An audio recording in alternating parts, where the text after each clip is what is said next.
Friends, welcome back to my channel. कैसे हो आप सब? उम्मीद करती हूँ बेटा सभी अच्छे होंगे और अपना ख्याल भी रख रहे होंगे। तो बेटा आज हम करने जा रहे हैं अपनी 7th क्लास की एनसीईआरटी का सेकंड चैप्टर, जिसका नाम है प्राणियों में पोषण। ठीक है, इसमें बेटा हम पार्ट 1 और पार्ट 2 तक कर चुके हैं।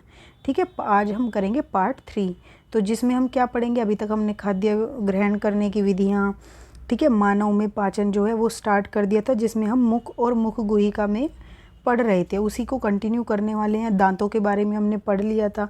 ठीक है, दूध के दांत और स्थायी दांत कौन कौन से होते हैं। आज हम ये क्रियाकलाप करेंगे और जानेंगे इसके बारे में। ठीक है, तो देखो, 2 परखनलियाँ लीजिए, उन्हें ए और बी चिन्हित कीजिए। परखनली ए में 1 चम्मच उबले चावल डालिए और 1 चम्मच उबले चावल मुख में लेकर 3 से 5 मिनट तक चबाइए और इन्हें दूसरी परखनली बी में डाल लीजिए। मतलब आपको चावल लेने हैं उबले हुए।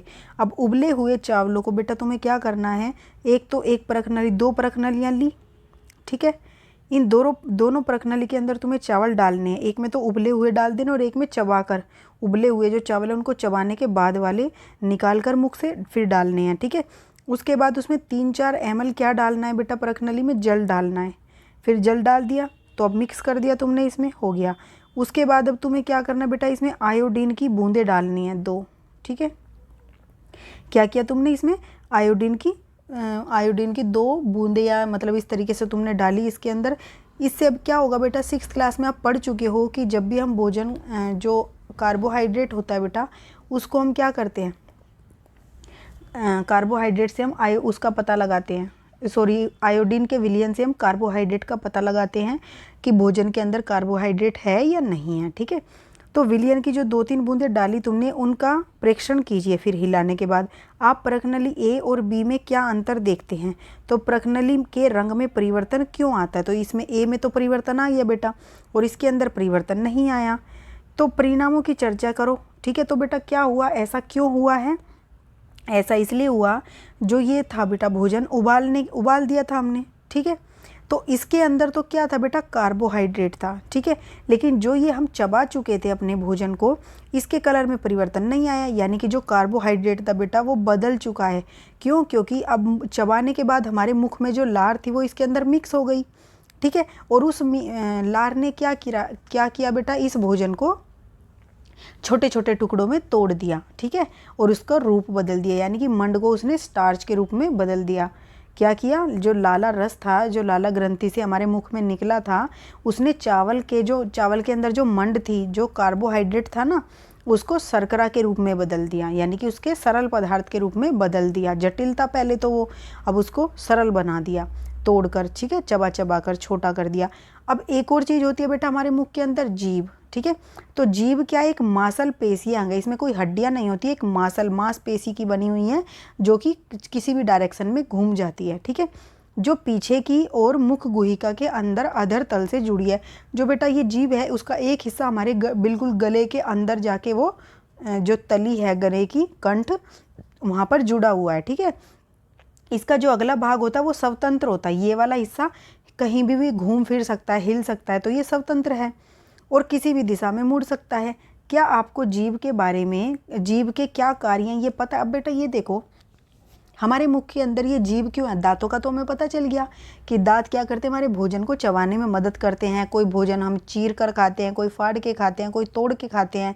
ठीक है, किसी को चबा कर। तो अलग अलग उसके लिए दांत होते हैं। कृतंक होते थे और रदनक होते थे, और कौन से होते थे बेटा, अग्रचवर्णक और चवर्णक। अग्रचवर्णक और चवर्णक बेटा चबाने के काम में आते हैं। कृतंक बेटा क्या होते हैं, किसी भी वस्तु को काटने के काम आते हैं। ठीक है, और रदनक जो होते हैं बेटा, वो क्या करते हैं, किसी भी वस्तु को मतलब कि फाड़ने के काम आते हैं। जैसे तुम गन्ना खाते हो तो तुमने कभी गन्ने को सामने से नहीं किया होगा बेटा, हमेशा क्या करते हो, छीलने के काम आते हैं। जो साइड वाले हैं, क्या करते हो, गन्ने को क्या अपने साइड वाले दांत से तुम उसको छीलने का या फाड़ने का कार्य करते हो। ठीक है, अब बेटा जीभ के कार्य क्या, एक तो ये बोलने के लिए उपयोग में आती है। अगर जीभ नहीं होगी तो हम बोल नहीं पाएंगे। ठीक है, इसके अतिरिक्त ये भोजन में क्या करती है, लार को, जो लार हमारे मुंह में निकलती है, उसको हमारे भोजन में मिलाने का कार्य करती है। ठीक है, फिर निगलने में भी हमारी मदद करती है। किसी भी भोजन को निगलना हो तो भी ये हमारी मदद करती है। फिर जीभ द्वारा ही हमें स्वाद का पता भी चलता है। एक और सबसे इम्पोर्टेंट है कि इससे हमें भोजन के स्वाद का पता चलता है, ठीक है। जीभ पर क्या होती है, स्वाद कलिकाएं होती हैं, जिससे हमें क्या पता चलता है, भोजन कड़वा है, मीठा है, खट्टा है, नमकीन है, कैसा है, ठीक है। जिनकी सहायता से हम विभिन्न प्रकार के भोजन का स्वाद का पता कर पाते हैं। क्रियाकलाप 2.4 द्वारा हम स्वाद कलिकाओं की स्थिति का पता लगा सकते हैं।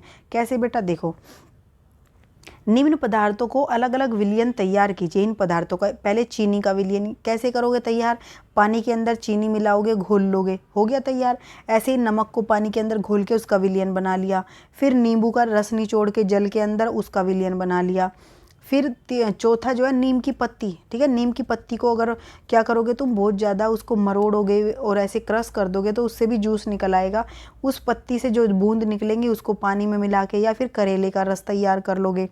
अब अपने किसी मित्र की आंखों पर पट्टी बांधकर अपनी जीभ बाहर निकालकर सीधी रखने को कहिए। अपने दोस्त को बोलो अपनी जीभ को बाहर निकाले और उसको बिल्कुल सीधा रखे।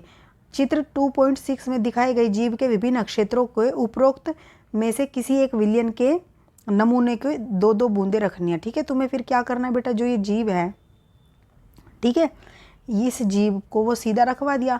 अब तुम्हें जो ये 4 तरीके के विलयन बनाए हैं, इसको एक बिल्कुल पतली सी सीख जैसा जो होता है, बिल्कुल सुई जैसी पतली, उसको भिगो कर उस विलयन में उसकी 1-1, 2-2 बूंदे तुम्हें हर जगह पर डालकर देखनी है, हर विलयन की।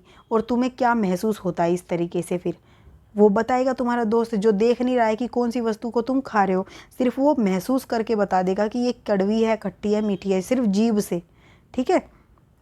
तो इस तरीके से जब तुम 2-2 बूंदे डालोगे, विलयन रखने के लिए दांत कुरेदने की सीख का उपयोग करो, बहुत बारीक सी, ठीक है, ज़्यादा मोटी नहीं यूज करनी, नहीं तो वो सारा विलयन पूरी जीभ पे फैल जाएगा। फिर तो बेटा सब मिक्स हो जाएगा, पता ही नहीं चलेगा कौन सा हिस्सा कौन सा बता रहा है, ठीक है, किस हिस्से में कौन सी स्वाद की कलिकाएँ हैं। तो इस प्रक्रिया को अन्य विलयन के सभी विलयन को ऐसे ही टेस्ट करना है तुम्हें और अलग अलग सीख का उपयोग करना है, ठीक है। ऊपर अपने मित्र से पूछिए कि जीभ के किस क्षेत्र में उसे मीठा महसूस हुआ, किस में नमकीन, किससे खट्टा और किससे कड़वे का अनुभव हुआ, ठीक है। अब अपने प्रेक्षण रिकॉर्ड करें और चित्र 2.6 दिखाए गए प्रत्येक क्षेत्र में उस स्वाद का नाम लिखिए जिसका संवेदन अनुभव उसके द्वारा हुआ है, ठीक है। और अन्य सहपाठियों के साथ भी इस क्रियाकलाप को आप दोहराइए। तो बेटा जब आपने ऐसा किया होगा या आप करके देख सकते हो घर पे भी, बहुत आसान है, तो तुम क्या पाते हो बेटा कि जीभ का जो ये अगले वाला हिस्सा है, इस पर अगर तुम कोई विलयन रखते हो तो इस पर तुम कौन से विलयन का पता लगा पा सकते हो, इस पर हमें मीठे का टेस्ट आता है, ठीक है। यहाँ से हमें कोई भी अगर वस्तु मीठी है तो उसका टेस्ट हमें यहाँ से पता चलेगा, ठीक है। चारों विलयन का टेस्ट तुमने यहाँ पे करके देखा, लेकिन जो मीठा होगा उसी का पता तुम्हें चलेगा कि ये भोजन मीठा है, ठीक है। फिर तुमने दूसरा किया तो जो ये वाला है बेटा, ये वाला तुम्हारा कैसा भोजन होगा, ये वाला तुम्हारा होगा, देखो ये तुम्हारा मीठा है और ये वाला जो तुम्हारा हिस्सा है बीच का, ये तुम्हें बताएगा कड़वे का, ठीक है। जो बीच का हिस्सा बच गया, तुम देखते होंगे दवाइयाँ जब भी तुम खाते हो तो तुम्हें वो क्या लगती है, शुरू में जब तुम टेस्ट करते हो तो तुम्हें कड़वी नहीं लगती, लेकिन बाद में तुम्हें क्या महसूस होता है, जब तुम्हारे गले के बिल्कुल पास जाने लगती है कड़वी। तो ये इसलिए होती है क्योंकि ये वाला हिस्सा जीभ का कड़वा बताता है हमें, ठीक है, उससे पहले हमें पता नहीं चलता है। उसके बाद बेटा जो तुम्हारा ये वाला हिस्सा है, ये तुम्हें कौन सा बताता है, नमकीन। अगर कोई चीज़ नमकीन होगी तो तुम्हें यहाँ से पता चलेगी, साइड से, ठीक है। जब इस हिस्से को जीभ के टच करती है वो वस्तु, तब हमें नमकीन महसूस होता है कि हमने कोई नमकीन चीज़ खाई है। और ये वाला जो हिस्सा है बेटा, ये हमें बताता है किसका, खट्टे का। जैसे नींबू है वो खट्टा होता है, तो खट्टा हमें यहाँ इस वाले हिस्से से पता चलता है, जीभ के दोनों साइड पर होते हैं ये, ठीक है। तो तुम्हें पता होना चाहिए कि अगर तुमसे ऐसे पूछ लेंगे ये यहाँ पे कौन सी स्वाद कलिकाएँ होती हैं, तो यहाँ पर होती हैं खट्टी, ठीक है, और यहाँ पर नमकीन, और यहाँ पर बेटा मीठी, ठीक है, और यहाँ पर बेटा कड़वी। और ये तुम्हें पता ही है खट्टी है, ये भी, ये नमकीन है, ये पूरा मीठा था ही, ठीक है। तो 4 प्रकार की स्वाद कलिकाएँ हमारे उसके अंदर होती हैं जीभ के, जिससे हम पता लगा पाते हैं। तो इस चीज़ को तुम्हें ध्यान में रखना है, ओके। इस पे क्वेश्चन आ सकता है। अब उसके बाद आती है बात बेटा भोजन नली की, जो हमारा दूसरा भाग था। पाचन नली का, दूसरा भाग कौन है, भोजन नली और ग्रसनिका या ग्रसिका। इसको हम अपनी नेक्स्ट वीडियो में करेंगे। तो तब तक के लिए बेटा ऐसे हंसते रहिए, मुस्कुराते रहिए, पढ़ते रहिए और आगे बढ़ते रहिए। Thank you.